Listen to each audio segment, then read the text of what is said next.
राहुल गांधी ने सपोर्ट जता दिया है इस पूरी मुहिम के पीछे। उन्होंने कहा है कि हिपोक्रेसी, डबल स्टैंडर्ड सामने आ रहे हैं, सीधे तौर पर बीजेपी की जो सेंट्रल गवर्नमेंट है उसके ऊपर प्रहार है। राहुल गांधी ने बाहर आकर अपना जो है मत जता दिया। क्या कहना चाहेंगे? मैं धन्यवाद करना चाहूंगी राहुल गांधी जी का।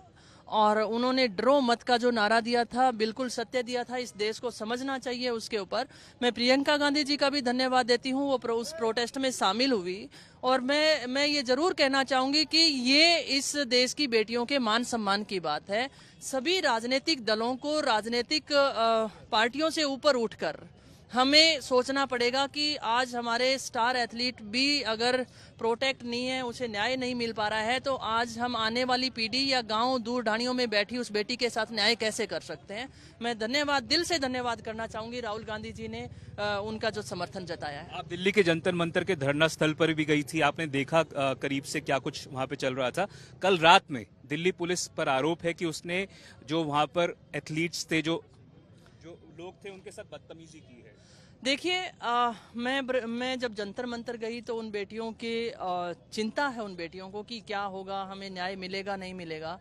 वो अपने खेल और अपने जीवन को दांव पे लगा के जंतर मंतर पे बैठी हुई हैं। तो ये सवाल है हमारे देश के सामने कि जब बेटियां खेल को और अपने जीवन को दांव पे लगा के ऐसे बाहुबली के सामने उठना कोई आसान बात नहीं है। और वो बाहुबली हर रोज ऑडियो जाहिर कर देता है, मीडिया में इंटरव्यू दे रहा है कि मेरा कोई कुछ नहीं बिगाड़ सकता, मैं और खिलाड़ी पैदा कर सकता हूँ, ये एक स्टेट की हैं, ये एक जाति की हैं। तो इससे बड़ी विडंबना और क्या हो सकती है। जब हमारी बेटियां मेडल जीत कर आई थी तो इस देश ने कभी भी ये नहीं पूछा था ये कौन सी जाति विशेष से है या कौन से स्टेट से आती हैं। सबने ये कहा था कि हमारा देश का मेडल आया है।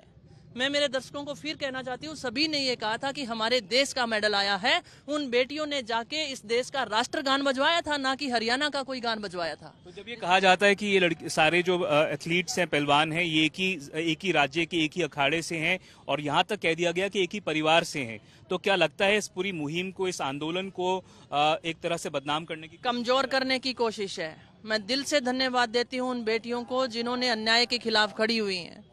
और मुझे इतना भी प्रतीत होता है, हो सकता है आने वाले ओलंपिक में उन्हें ना खेलने दिया जाए, हो सकता है उनकी जान पे भी बन नहीं हो, और ये शंका उन्होंने जताई भी है।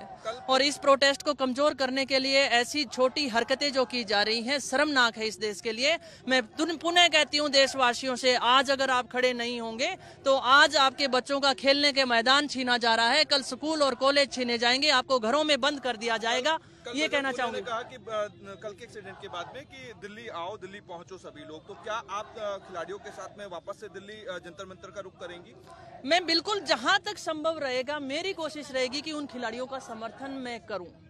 और ये आज राहुल गांधी जी ने समर्थन किया है तो मैं राजनीतिक रूप से भी कह सकती हूँ। पहले दिन मैं खिलाड़ी के तौर पे उनके साथ शामिल थी और अब मैं कहती हूँ मेरी पार्टी भी अगर निर्देश देगी तो भी मैं जाऊंगी और खिलाड़ी के तौर पे हमेशा मैं उनके साथ। तो जो पार्टी बेटी बचाओ वाला आंदोलन देती है, केंद्र में उसकी सरकार है, पर जब आरोप लगता है कुश्ती, भारतीय कुश्ती संघ के चीफ के ऊपर, तो उसको सैक नहीं किया जाता, तो क्या दिखाता है? यही दोगलापन। सिर्फ फोटो खिंचवाने तक बेटियां रह गई हैं, उनके साथ अन्याय हो रहा है तो उसके ऊपर चुप्पी है। क्या हम बेटियां सिर्फ फोटो खिंचवाने के लिए?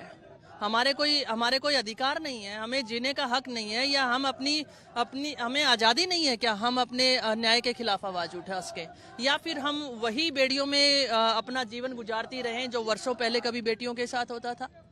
तो लोकतंत्र का गला घोटा जा रहा है, फिर से हम गुलामी की तरफ बढ़ रहे हैं। जैसा चाहे वैसा अन्याय बेटियों के साथ करे तो हिंदुस्तान की बेटी इतनी कमजोर नहीं है कि वो अन्याय को सहन करती रहे। ब्रजभूषण का ये कहना था कि वो इस्तीफा इसलिए नहीं दे रहा क्योंकि अगर इस्तीफा दे देगा तो मैसेज ये जाएगा कि वो दोषी है, इसलिए वो इस्तीफा नहीं देगा। कमाल है इस देश के अंदर, जब सुप्रीम कोर्ट ने जब इस इंटरफेयर किया है तब हमारी खिलाड़ियों का FIR दर्ज होती है। मैं आपसे ये सवाल करना चाहती हूँ, कोई भी बच्ची, और ये तो खिलाड़ी हैं, अंतर्राष्ट्रीय स्तर पे इन्होंने नाम कमाया है, कोई भी बच्ची अपनी अस्मत को आगे नहीं करेगी। इस देश की बेटी अपनी अस्मत को आगे करके ऐसा खेल तो नहीं खेलेगी।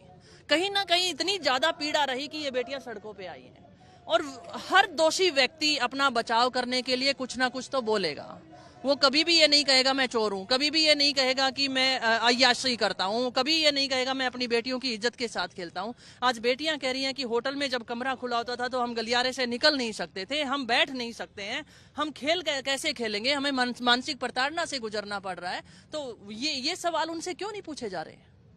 यहाँ पे कृष्णा पूनिया उन खिलाड़ियों के लिए धरने पर बैठ क्लियरली इस पूरे मामले में एफआईआर दर्ज हो चुकी है, बट कृष्णा पूनिया का ये कहना है कि पीड़ा इतनी ज्यादा रही होगी तभी बच्चियों ने सामने आकर इस प्रकार की बात कही है। और यहाँ पर जयपुर के गांधी सर्कल में धरना प्रदर्शन दे रहे हैं और यहाँ पर कृष्णा पूनिया के साथ में इस समय सैकड़ों की संख्या में बच्चियां, युवा, स्पोर्ट्स पर्सन जो हैं वो शामिल हैं, खिलाड़ी शामिल हैं। और यहाँ पर आकर कृष्णा पूनिया ने जता दिया है कि न केवल दिल्ली में पर जयपुर, राजस्थान की राजधानी में भी जो पहलवान आंदोलन कर रहे हैं उनके समर्थन में कृष्णा पूनिया और ये तमाम जो लोग यहाँ पर आज धरना देने पैदल मार्च के बाद पहुंचे हैं, ये तमाम लोग हैं। कैमरा पर्सन निखिल शर्मा के साथ मैं देवंकुर वधावन।